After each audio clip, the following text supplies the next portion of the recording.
অবশ্যই চেক করে নিতে হবে সাথে সাথে যে বাচ্চা ভিতরে জীবিত আছে কিনা।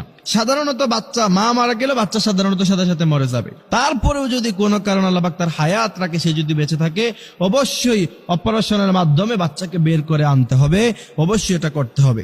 আর যদি না হয় তাহলে কি করবেন? আমাকে প্রশ্ন করা হচ্ছে, হুজুর বাচ্চা যদি ভিতরে মারা যায় তাহলে কি তাকে আলাদা বের করে আলাদা জানাজা দিব নাকি একসাথে দিয়ে ফেলবো? এখানে হচ্ছে মূলত মাসালা। যদি আপনি চেক করার পরে দেখেন যে না বাচ্চাও দুনিয়া থেকে চলে গেছে, তাহলে অবশ্যই আপনি মায়ের পেটকে চিরাফারা করে, ইসলাম এটাকে সাপোর্ট করে না। মৃত্যুর পরে পোস্টমর্টম যেটা করা হয় বর্তমানে, যদি একান্ত কোনো প্রয়োজন না পড়ে, সাধারণ কোনো কারণে পোস্টমর্টম করা ইসলাম এটাকে জায়েজ করে নাই।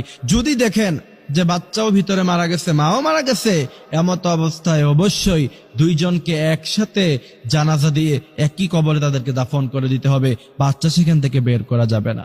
এই জন্য প্রিয় ভাইরা আমার, দুনিয়া নিয়ে এত আয়োজন।